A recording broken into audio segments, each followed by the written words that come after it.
ಹರೇ ಕೃಷ್ಣ. ನಮಸ್ತೆ ವೀಕ್ಷಕರೇ.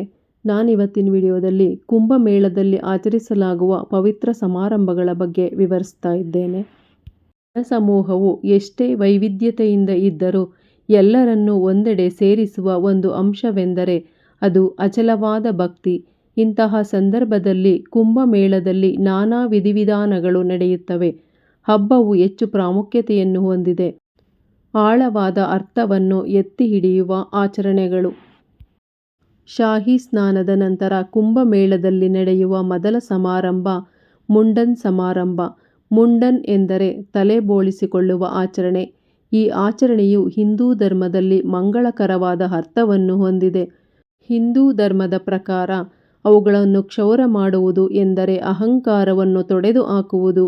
ಭಗವಂತನ ಆಶೀರ್ವಾದವನ್ನು ಆನಂದಿಸಲು ಹೇಳಲಾಗುತ್ತದೆ. ಮಕ್ಕಳನ್ನು ನದಿ ಸಂಗಮದ ಬಳಿ ತಲೆ ಬೋಳಿಸಲು ಕರೆತರಲಾಗುತ್ತದೆ. ಅವುಗಳನ್ನು ಕಲ್ಮಶಗಳಿಂದ ಹೊರಹಾಕಲು ಇದನ್ನು ಮಾಡಲಾಗುತ್ತದೆ. ಇದಲ್ಲದೆ ಇದು ಕೂದಲಿನ ಬೆಳವಣಿಗೆಯನ್ನು ಉತ್ತೇಜಿಸುತ್ತದೆ ಮತ್ತು ಯೋಗಕ್ಷೇಮವನ್ನು ಉತ್ತೇಜಿಸುತ್ತದೆ. ಹೆಚ್ಚುವರಿಯಾಗಿ ಈ ಆಚರಣೆಯು ಕುಟುಂಬದ ಸಂಪ್ರದಾಯವನ್ನು ಸಹ ಚಿತ್ರಿಸುತ್ತದೆ.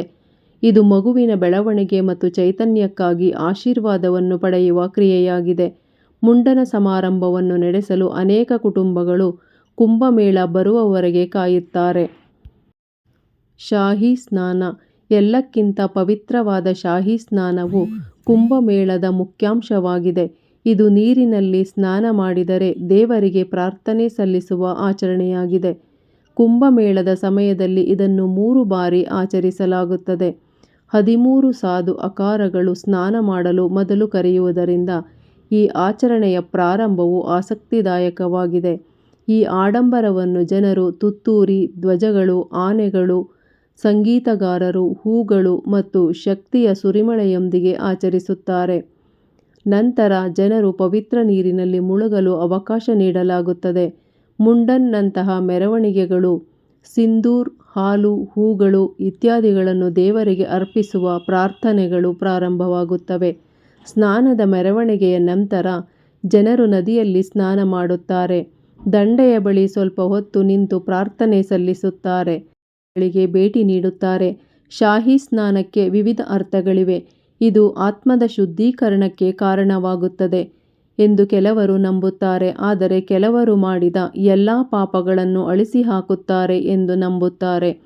ಇದು ಪೂರ್ವಜನ್ಮದ ಚಕ್ರದಿಂದ ಒಬ್ಬನನ್ನು ಬಿಡುಗಡೆ ಮಾಡುತ್ತದೆ ಎಂದು ಕೆಲವರು ಹೇಳುತ್ತಾರೆ. ಮಹಾಭಾರತದ ಯುದ್ಧದ ನಷ್ಟಕ್ಕೆ ಯುಧಿಷ್ಠಿರನು ಅಪರಾಧವನ್ನು ಹೊಂದಿದ್ದನು. ಮಹಾಭಾರತದ ಯುಗಕ್ಕೆ ಈ ಆಚರಣೆಯನ್ನು ಹಿಂತಿರುಗಿಸಲಾಗಿದೆ. ಇದನ್ನು ಅನುಸರಿಸಿ ಋಷಿಯು ಭಾವನೆಗಳನ್ನು ತೊಡೆದುಹಾಕಲು ಗಂಗಾದಲ್ಲಿ ಸ್ನಾನ ಮಾಡಲು ಯುಧಿಷ್ಠಿರನಿಗೆ ಸೂಚಿಸಿದರು. ಗಂಗಾರತಿ. ಸಂಜೆಯ ಪ್ರಾರ್ಥನೆಗಳಲ್ಲಿ ಒಂದು ಗಂಗಾ ಆರತಿ. ಹಿಂದೂ ಧರ್ಮದಲ್ಲಿ ಪವಿತ್ರವಾದ ಗಂಗಾ ಸಂಗಮಕ್ಕೆ ಕೃತಜ್ಞತೆಯನ್ನು ವ್ಯಕ್ತಪಡಿಸಲು ಆಚರಿಸಲಾಗಿದೆ. ನದಿಯ ದಡದಲ್ಲಿ ಜನರು ಸೇರುತ್ತಾರೆ. ಒಟ್ಟಾಗಿ ಅವರು ದೀಪಗಳು ಮತ್ತು ಧೂಪದ್ರವ್ಯಗಳನ್ನು ಪ್ರಚೋದಿಸುತ್ತಾರೆ ಮತ್ತು ಗಂಗಾದೇವಿಗೆ ಪ್ರಾರ್ಥನೆ ಸಲ್ಲಿಸುತ್ತಾರೆ. ಕಲ್ಪವಾಸ್. ಭಾರತದಲ್ಲಿ ಆಚರಣೆಯಲ್ಲಿರುವ ಪ್ರಾಚೀನ ಸಂಸ್ಕೃತಿಗಳಲ್ಲಿ ಒಂದಾದ ಕುಂಭಮೇಳವು ಅದನ್ನು ಬಲಪಡಿಸಲು ಸೂಕ್ತ ಸಮಯವಾಗಿದೆ. ಹೆಸರೇ ಸೂಚಿಸುವಂತೆ ಪವಿತ್ರ ನದಿಯ ಬಳಿ 1 ತಿಂಗಳು ಅಥವಾ ಅದಕ್ಕಿಂತ ಹೆಚ್ಚು ಕಾಲ ವಾಸಿಸುವುದು ಎಂದರ್ಥ. ಇದು ಗಂಗೆಯಂತಹ ಪವಿತ್ರ ನದಿಯ ದೈವತ್ವವನ್ನು ಹೊಂದಿರುವ ವ್ಯಕ್ತಿಯನ್ನು ಶುದ್ಧೀಕರಿಸುತ್ತದೆ ಮತ್ತು ಪರಿವರ್ತಿಸುತ್ತದೆ ಎಂದು ನಂಬಲಾಗಿದೆ. ಗಂಗಾ, ಯಮುನಾ ಮತ್ತು ಸರಸ್ವತಿಯ ಸಂಗಮವಾದ ಪ್ರಯಾಗ್ರಾಜ್ನಲ್ಲಿರುವ ತ್ರಿವೇಣಿ ಸಂಗಮದಲ್ಲಿ ಅದರ ಸಮೀಪ ಸಕಾರಾತ್ಮಕತೆಯ ಅಪಾರ ಕಂಪನಗಳನ್ನು ಪಡೆಯಬಹುದು. ತಪಸ್ಸಿನ ತೀವ್ರವಾದ ಅಭ್ಯಾಸವಾಗಿ ಇದರಲ್ಲಿ ವ್ಯಕ್ತಿಯು ಪ್ರಾಪಂಚಿಕ ಸಂತೋಷಗಳನ್ನು ನಿರಾಕರಿಸಲು 21 ಪ್ರತಿಜ್ಞೆಗಳನ್ನು ತೆಗೆದುಕೊಳ್ಳಬೇಕಾಗುತ್ತದೆ. ಜನರು ಬೆಳಗ್ಗೆ ಬೇಗನೆ ಏಳುತ್ತಾರೆ. ಕಠಿಣ ಶೀತ ವಾತಾವರಣದಲ್ಲಿ ನದಿಯ ದಡದಲ್ಲಿ ಪ್ರಾರ್ಥಿಸುತ್ತಾರೆ ಮತ್ತು ದಾನ ಮತ್ತು ಸಮುದಾಯದ ಸೇವೆಯಲ್ಲಿ ತೊಡಗುತ್ತಾರೆ. ಅಕಾರ. ಅಕಾರಗಳು ತಪಸ್ವಿಗಳು ಮತ್ತು ಸಂತರ ಸಾಂಪ್ರದಾಯಿಕ ಭಾರತೀಯ ಸಂಸ್ಥೆಗಳಾಗಿವೆ. ಈ ಗುಂಪುಗಳು ಹಿಂದೂ ಧರ್ಮದ ಆಧ್ಯಾತ್ಮಿಕ ಮತ್ತು ಸಮರ ಸಂಪ್ರದಾಯಗಳಲ್ಲಿ ಆಳವಾಗಿ ಬೇರೂರಿದೆ. ವಿವಿಧ ಧಾರ್ಮಿಕ ಆಚರಣೆಗಳು, ತತ್ವಶಾಸ್ತ್ರಗಳು ಮತ್ತು ಶಿಸ್ತುಗಳನ್ನು ರಕ್ಷಿಸುವ ಮತ್ತು ಪ್ರಚಾರ ಮಾಡುವಲ್ಲಿ ನಿರ್ಣಾಯಕ ಪಾತ್ರವನ್ನು ವಹಿಸುತ್ತದೆ. ದೀಪ್ ದಾನ್ ಇದು ಹಬ್ಬದ ಸೌಂದರ್ಯವನ್ನು ಹೆಚ್ಚಿಸುವ ಆಚರಣೆಯಾಗಿದೆ. ಇದು ಅಕ್ಷರಶಃ ದೀಪಗಳ ಅರ್ಪಣೆ ಅನ್ನು ಸೂಚಿಸುತ್ತದೆ. ಇದು ಅಕ್ಷರಶಃ ಮತ್ತು ರೂಪಕ ಅರ್ಥವನ್ನು ಹೊಂದಿದೆ. ಈ ಆಚರಣೆಯಲ್ಲಿ ಜನರು ಕೆಲವು ಮಂತ್ರಗಳನ್ನು ಪಠಿಸುತ್ತಾರೆ ಮತ್ತು ನೀರಿನಲ್ಲಿ ದೀಪ ಅಥವಾ ದೀಪವನ್ನು ಹರಿಸುತ್ತಾರೆ. ಗಂಗಾ ಮಾತೆಗೆ ಕೃತಜ್ಞತೆಯನ್ನು ವ್ಯಕ್ತಪಡಿಸಲು ಇದನ್ನು ಮಾಡಲಾಗುತ್ತದೆ. ಈ ಆಚರಣೆಯು ಕೇವಲ ಅಂಧಕಾರವನ್ನು ಹೊರಹಾಕಲು ಮಾತ್ರವಲ್ಲ, ಕೆಟ್ಟದ್ದರ ಮೇಲೆ ಒಳ್ಳೆಯದು ಮತ್ತು ಹತಾಶೆಯ ಮೇಲೆ ಭರವಸೆಯ ವಿಜಯವನ್ನು ಸೂಚಿಸುತ್ತದೆ.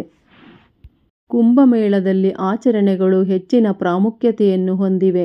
ಅವುಗಳಲ್ಲಿ ಪ್ರತಿಯೊಂದು ಸಂಸ್ಕೃತಿ ಮತ್ತು ಸಂಪ್ರದಾಯವನ್ನು ಒಟ್ಟಿಗೆ ಹಿಡಿದಿಟ್ಟುಕೊಳ್ಳುವ ಅತ್ಯುನ್ನತ ಮಟ್ಟದ ಅರ್ಥವನ್ನು ಹೊಂದಿದೆ.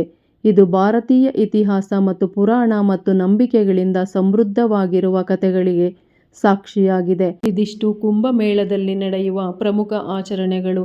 ಹರೇ ಕೃಷ್ಣ.